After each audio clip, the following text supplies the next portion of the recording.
Stop selection commission combined graduate level தேர்வு நாடு முழுவதும் உள்ள எண்ணற்ற ஆர்வலர்களுக்கு ஒரு முக்கியமான மைல்கல்லா நிற்கிறது. இது மதிப்புமிக்க குரூப் பி பதவிகளுக்கான ஒரு நுழைவாயில். இந்திய அரசின் பல்வேறு அமைச்சங்கள் மற்றும் துறைகளில் உள்ள குரூப் சி பதவிகளுக்கும் இது வழிவகுக்கிறது. ஒவ்வொரு வருடமும் நிறைய பேர் விண்ணப்பிக்கிறாங்க. இதனா போட்டி ரொம்பவே அதிகம். ஒரு நல்ல திட்டமிடல் மற்றும் ஒழுக்கமான அணுகுமுறையுடன் வெற்றி பெறுவது சாத்தியமே. 30 நாட்களுக்குள் சூட வெற்றி பெறலாம். இந்த வழிகாட்டி உங்களுக்கு ஒரு தெளிவான நேரடியான திட்டத்தை வழங்குகிறது. பல வெற்றியாளர்கள் பின்பற்றிய ஒரு உத்தி இது ஒரு எளிய சக்தி வாய்ந்த கலவையை மையமாக கொண்டது. தரமான புத்தகங்களில் இருந்து படிப்பது மற்றும் முந்தைய ஆண்டு கேள்விகளை PYQs தீவிரமாக பயிற்சி செய்வது. இந்த தேர்வு 4 பிரிவுகளை கண்டு பொது நுண்ணறிவு மற்றும் பகுத்தறிவு, ஜெனரல் இன்டெலிஜென்ஸ் அண்ட் ரீசனிங், அளவு கடந்த திறனாய்வு, பொது ஆங்கிலம், ஜெனரல் இங்கிலீஷ், ஜெனரல் அவேர்னஸ். ஒவ்வொரு பிரிவின் தன்மையையும் தேவையையும் புரிஞ்சுவதுதான் முதல் படி. இந்த 4 முக்கிய பிரிவுகளுக்கும் உங்கள் நேரத்தை புத்திசாலித்தனமா ஒதுக்குங்க. முதல் தூண் பொது அறிவு மற்றும் பகுத்தறிவு, intelligence and reasoning. SSC CGL தேர்வில் அதிக மதிப்பெண் பெற உதவும் பகுதியாக கருதப்படுகிறது. இந்த பகுதி உங்கள் கல்வி அறிவை உங்க தர்க்கரீதியான மற்றும் பகுப்பாய்வு சிந்தனை திறன்களை சோதிக்கும். இந்த பகுதி உங்கள் கல்வி அறிவை உங்க தர்க்கரீதியான மற்றும் பகுப்பாய்வு சிந்தனை திறன்களை சோதிக்கும். ஒப்புமைகள், வகைப்பாடு, கிளாசிபிகேஷன், கோடிங், டீகோடிங், புதிர்கள், எண் தொடர்கள், நம்பர் சீரீஸ், அகரவரிசை தொடர்கள், ஆல்பபெட்டிக்கல் சீரீஸ், வென் வரைபடங்கள், வென் டயக்ராம்ஸ், இரத்த உறவு ரிலேஷன்ஸ், வாய்மொழி பகுத்தறிவு, வெர்பல் ரீசனிங், வாய்மொழி அல்லாத பகுத்தறிவு, நான் வெர்பல் ரீசனிங். இந்த பகுதியை கையால் உங்கள் முக்கிய தினசரி பயிற்சியா இருக்க வேண்டும். ஒவ்வொரு நாளும் ஒரு குறிப்பிட்ட நேரத்தை ஒதுக்கி பல்வேறு பகுத்தறிவு கேள்விகளை தீர்க்க வேண்டும். ஒவ்வொரு தலைப்பிற்கும் அடி விதிகள் மற்றும் வடிவங்களை புரிந்து கொள்வதில் இருந்து தொடங்கவும். உதாரணமா பல்வேறு வகையான தொடர்களை கற்றுக்கொள்ளுங்க மற்றும் இருத்த உறவு கேள்விகளை பயன்படுத்தப்படும் நிலையான குறியீடுகளையும் கற்றுக்கொள்ளுங்கள். விரைவான திருத்தத்திற்காக இந்த வடிவங்களை சுருக்கமான குறிப்புகளா எடுத்துக்கொள்ளுங்க. ஒரு மாணவரின் மேசை, அதுல ரீசனிங், குவாண்ட், ஆங்கிலம் மற்றும் பொது அறிவு என்று லேபிளிப்பட்ட நோட்புக்குகள் உள்ள. இரண்டாவது தூண் அளவியல் திறன், குவான்டிடேட்டிவ் ஆப்டிடியூட். இது பலருக்கு பயமுறுத்தும் பகுதியாக இருக்கலாம், ஆனால் முறையான பயிற்சியாக இதை வெல்ல முடியும். சதவீதங்கள், லாபம் மற்றும் நஷ்டம், ப்ராஃபிட் அண்ட் லாஸ், விதம் மற்றும் விகிதாச்சாரம், ரேஷியோ அண்ட் ப்ரொபோர்ஷன், நேரம் மற்றும் வேம் அண்ட் ஒர்க், வேகம், தூர நேரம், ஸ்பீட் டிஸ்டன்ஸ் டைம், எஜிப்ரா, வடிவியல், ஜியோமெட்ரி, முக்கோணவியல், தரவு விளக்கம், டேட்டா இன்டர்பிரேஷன். இங்கு உங்கள் அணுகுமுறை ஒரு வலுவான அடித்தளத்தை உருவாக்குவதாக இருக்க வேண்டும். ஒவ்வொரு அத்தியாயத்தின் அடிப்படைகளில் இருந்து தொடங்குங்கள். குறுக்கு வழிகள் மற்றும் தந்திரங்களுக்கு செல்வதற்கு முன் அடிப்படை சூத்திரங்கள் மற்றும் கருத்துக்களை கற்றுக்கொள்ளுங்கள். ஒரு பிரத்யேக சூத்திர நோட்புக்கை பராமரிக்கவும். ஒவ்வொரு நாளும் தவறாமல் அதை திருச்சவும். இந்த பழக்கம் தேர்வின் போது அனைத்து முக்கிய சூத்திரங்களும் உங்கள் விரல் நுனியில இருப்பதை உறுதி செய்யும்.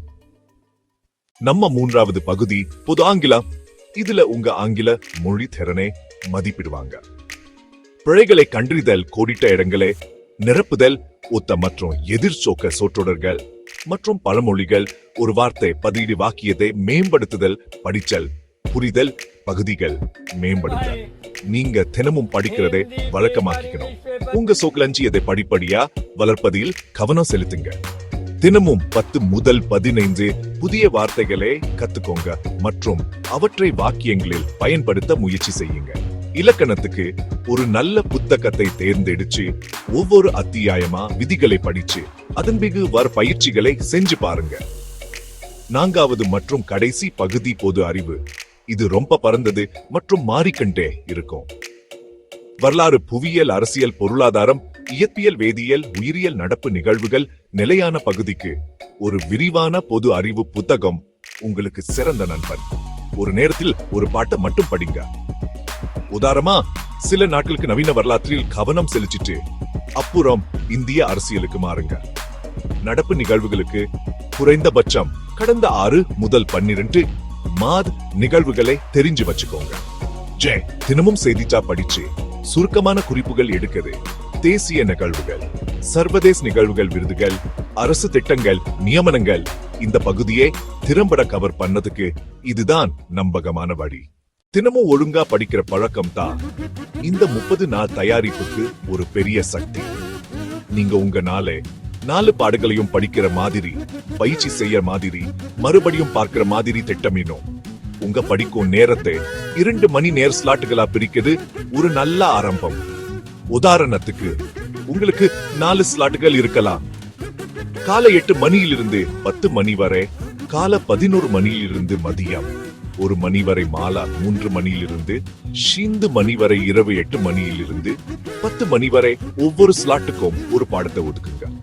உங்க மனம் புத்துணர்ச்சியுடன் இருக்கும்போது கணக்கு பாடத்தை ஆரம்பிங்க. அடுத்து பொது ஆங்கிலம், அப்புறம் ரீசனிங், மாலையில் பொது அறிவு. இந்த மாதிரி மாத்தி மாத்தி படிக்கும் போது எல்லா பாடங்களையும் தினமும் தொட்டு படிக்க முடியும். புத்தகங்கள் மற்றும் முந்தைய ஆண்டு கேள்விகள் PYQ முறை தான் உங்களை அடிப்படை. ஒவ்வொரு 2 மணி நேர ஸ்லாட்டிலும் முதல் 65 நிமிடங்கள் உங்க பாடப்புத்தகத்துல செலவிடுங்க. கருத்துக்களை புரிஞ்சுக்கோங்க, உதாரணங்களை பாருங்க, முக்கிய சூத்திரங்கள் மற்றும் விதிகளை மனப்பாடம் செய்யுங்க. அப்புறம் மீதி 45-60 நிமிடங்களை அந்த தலைப்புல உள்ள முந்தைய ஆண்டு கேள்விகளை தீர்க்குதுல செலவிடுங்க. உடனே பயிற்சி செய்யறது கற்றலை பலப்படுத்தும், உங்க புரிதலை சரிபார்க்கும். இது SSC கேள்வி முறைகளை அடையாளம் காணவும் உங்களுக்கு பயிற்சி கொடுக்கும். பொது அறிவுக்கும் ஆங்கிலத்துக்கும் செய்தித்தாள் படித்தல் மிகவும் அவசியம். தினமும் காலையில 60 நிமிடங்கள் ஒரு தேசிய செய்தித்தாள் படிப்பதற்கு ஒதுக்குங்க. நடப்பு நிகழ்வுகளுக்கு தேசிய செய்திகளை கவனம் செலுத்துங்க. அரசாங்க கொள்கைகள், பொருளாதார செய்திகள், இந்தியாவை உள்ளடக்கிய சர்வதேச நிகழ்வுகள். ஒரு தனி நோட்டு புத்தகத்தில் முக்கிய குறிப்புகளை சுருக்கமா எழுதுங்க. ஆங்கிலத்துக்கு தலையங்க பகுதியை கவனமாக படியுங்கள். இது படிக்கும் வேகத்தையும் புரிந்து கொள்ளும் திறனையும் மேம்படுத்தும். இது உங்களுக்கு புதிய சொற்களையும் சிக்கலான வாக்கிய அமைப்புகளையும் அறிமுகப்படுத்தும். புதிய வார்த்தைகளை குறிச்சு வைத்து அவற்றை அவ்வப்போது திருப்புதல் செய்யுங்கள். தொடர்ச்சியான திருப்புதல் தான் வெற்றி பெற்றவர்களையும் மற்றவர்களையும் வேறுபடுத்துகிறது. நீங்க இன்னும் படிப்பது திருப்புதல் செய்யப்படாவிட்டா ஒரு வாரத்தில் மறந்துவிடும். உங்க தினசரி திட்டத்தில திருப்புதல் நேரத்தை சேர்த்துக் கொள்ளுங்க. இரவு 10 மணி முதல் 1 மணி வரை விரைவான இரவு திருப்புதலுக்கு ஒதுக்குங்க. கணக்கீடுகளுக்கு உங்க பார்முலா நோட்டு புத்தகத்தை விரைவா பாருங்க. ஆங்கிலத்துக்கான இலக்கண விதிகளை படிச்சு பாருங்க. பகுத்தறிவு முறைகளை ஸ்கேன் செய்யுங்க. உங்கள் நடப்பு நிகழ்வுகள் குறிப்புகளை மேலோட்டமாக பாருங்க. ஒவ்வொரு ஞாயிற்றுக்கிழமையும் ஒரு முழு மாதிரி தேர்வுடன் வாராந்திர திருப்புதலை திட்டமிடுங்கள். கற்றல், பயிற்சி, திருப்புதல் இந்த சுழற்சி நினைவாற்றலையும் நம்பிக்கையையும் வளர்க்கிறது. சரியான படிப்பு பொருட்களை தேர்ந்தெடுப்பது ஒரு முக்கியமான படி. இது உங்களைய தயாரிப்பை ரொம்பவே பாதிக்கும். கணக்கு திறமைக்கு ஆப்டிடியூட் 2 புத்தகங்கள் கொண்ட ஒரு திட்டம் ரொம்பவே பயனுள்ளதா இருக்கும். RS அகர்வாலின் போட்டித் தேர்வுகளுக்கான கணக்கு ஆப்டிடியூட் ஃபார் காம்படிட்டிவ் எக்ஸாமினேஷன்ஸ் புத்தகத்தில் இருந்து ஆரம்பிங்க. இது உங்க அடிப்படை கருத்துக்களை உருவாக்கும், பயிற்சி செய்யவும் உதவும். ஒருமுறை நீங்க நல்ல புரிதலை பெற்ற பிறகு கேட்கான கணக்கு திறமையை எப்படி தயார் செய்வது, how to prepare for quantitative aptitude for CAT போன்ற மேம்பட்ட நுட்பங்கள் கொண்ட புத்தகத்தை பாருங்க. அல்லது அருண் சர்மாவின் கணக்கு புத்தகத்தை குறிப்பாக வடிவியல் மற்றும் இயற்கணிதத்தில உயர்நிலை பிரச்சனைகளுக்காக பயன்படுத்தலாம். இந்த 2 புத்தகங்களும் ஒரு வலுவான அடிச்சலத்தையும் தேர்வுக்கு தேவையான வேகத்தையும் உங்களுக்கு கொடுக்கும். இலக்கணத்துக்கு SP பக்ஷியின் ஆப்ஜெக்டிவ் ஜெனரல் இங்கிலீஷ் ஒரு சிறந்த புத்தகம். சொல்லக்கராதிக்கு நார்மன் லூயிசன் வேர்ட் பவர் மேட் ஈசி புத்தகத்தை பயன்படுத்துங்க. அதன் வேர்ச்சொல் அணுகுமுறை வார்த்தைகளை குழுக்களாக கற்றுக்கொள்ள உதவும். இதனா நினைவில் வைச்சுக்குவது எளிதாகும். இந்த புத்தகங்கள் தினமும் செய்தித்தாள் படிப்பது ரொம்பவே அவசியம். பொது அறிவுக்கா ஜெனரல் அவேர்னஸ். லூசென்டின் பொது அறிவு, லூசென்ஸ் ஜெனரல் நாலேஜ் புத்தகம் பெரும்பாலான தேர்வர்களா ஒரு வேதாமாவே கருதப்படுகிறது. நடப்பு நிகழ்வுகளுக்கு கரண்ட் அஃபேர்ஸ் மாத இதழ்களையும் ஒரு நல்ல ஆன்லைன் தொகுப்பையும் பயன்படுத்துங்க. கடைசியா மிக முக்கியமான ஆதாரம் முந்தைய ஆண்டு கேள்விகள் PYQs புத்தகம். கோச்சிங் இன்ஸ்டிடியூட்டில சேர்வதா இல்லையா என்பது பலருக்கு ஒரு பொதுவான கேள்வியாக இருக்கும்.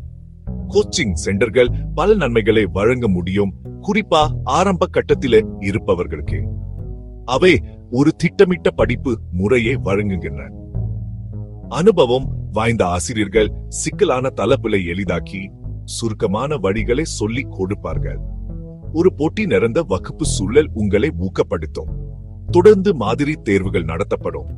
சந்தேகங்களை உடனடியாக தீர்க்கும் அமர்வுகள் இருக்கும். ஆனா கோச்சிங் இன்ஸ்டிடியூட்டில் சேர்வது வெற்றிக்கு கட்டாயம் இல்லை. பல வெற்றியாளர்கள் சுய படிப்பின் மூலம் SSC CGL தேர்வில் வெற்றி பெற்றுள்ளனர். உங்க தேவைகள் மற்றும் படிக்கும் முறையை பொறுத்து இந்த முடிவை எடுக்க வேண்டும். நீங்கள் ஒழுக்கமானவராய் இருந்தா சுய படிப்பு அதே அளவு பயனுள்ளதா இருக்கும். சுய படிப்பு உங்கள் வேகத்தை நீங்களே நிர்ணயிக்க சுதந்திரம் அளிக்கிறது. இது குறிப்பிட்ட பலவீனமான பகுதிகளில் கவனம் செலுத்த உதவுகிறது. உயர்தர ஆன்லைன் ஆதாரங்கள், வீடியோ விரிவுரைகள், தேர்வு தொடர்கள். நீங்கள் கோச்சிங்கில் சேர்ந்தாலும் சேராவிட்டாலும் சக மாணவர்களுடன் பழகுவது முக்கியம். கடினமான கருத்துக்களை விவாதிக்கலாம். உண்மைகள் மற்றும் சூத்திரங்களை ஒருவருக்கொருவர் கேள்வி கேட்டு தெரிஞ்சுக்கலாம். ஒன்னா சேர்ந்து பிரச்சனைகளை தீர்க்கலாம். கூழ கவனம் சிதறாமல் படிப்பில் மட்டுமே கவனம் செலுத்துவதை உறுதிப்படுத்திக் கொள்ளுங்க. அதனால நல்ல தூக்கம் ரொம்ப முக்கியம். தினமும் குறைஞ்சது 7 to 8 மணி நேரம் நல்லா தூங்குங்க. நீங்க சாப்பிடுற உணவு உங்க மூலக்கும் சக்திக்கும் ரொம்ப முக்கியம். கனமான எண்ணெய் அதிகம் உள்ள ஜங்க் ஃபுட் இதையெல்லாம் தவிர்த்துட்டு பழங்கள், காய்கறிகள், முழு தானியங்கள் சேர்த்துக்கோங்க. நாள் முழுக்க தண்ணி குடிச்சு உடம்பை நீரேற்றமா வச்சுக்கோங்க. 3 வேளை நிறைய சாப்பிடுறதுக்கு பதிலா சின்னதா அடிக்கடி சாப்பிடுங்க. உணவே உங்க மூலதக்கான எரிபொருளா பாருங்க. பொமோடோரோ டெக்னிக் 25 நிமிஷம் படிங்க. அப்புறம் 5 நிமிஷம் ஓய்வு எடுங்க. 30 to 40 நிமிஷம் வரைக்கும் கொஞ்சம் பெரிய ஓய்வு எடுத்து சின்ன வேலைகள் செய்யலாம். கடைசியா நேரம் பார்த்து பயிற்சி செய்யுங்க. அதனால PYQக்கள் அல்லது மாதிரி தேர்வுகளை செய்யும் போது எப்பவும் டைமரை பயன்படுத்துங்க. இது உங்களுக்கு ஒவ்வொரு பகுதியிலும் நேரத்தை நிர்வகிக்கவும் எப்போ அடுத்த பகுதிக்கு போகணும்னு தெரிஞ்சுக்க உதவும். தேர்வு நாள் நெருங்கும் போது நீங்கள் புதிய விஷயங்களை கற்றுக்கொள்வதில் இருந்து உங்கள் கவனத்தை மாற்ற வேண்டும். நீங்கள் ஏற்கனவே படித்தவற்றை உறுதிப்படுத்த வேண்டும். தேர்வு நாளுக்கு முந்தைய நாள் இலகுவா இருக்க வேண்டும்.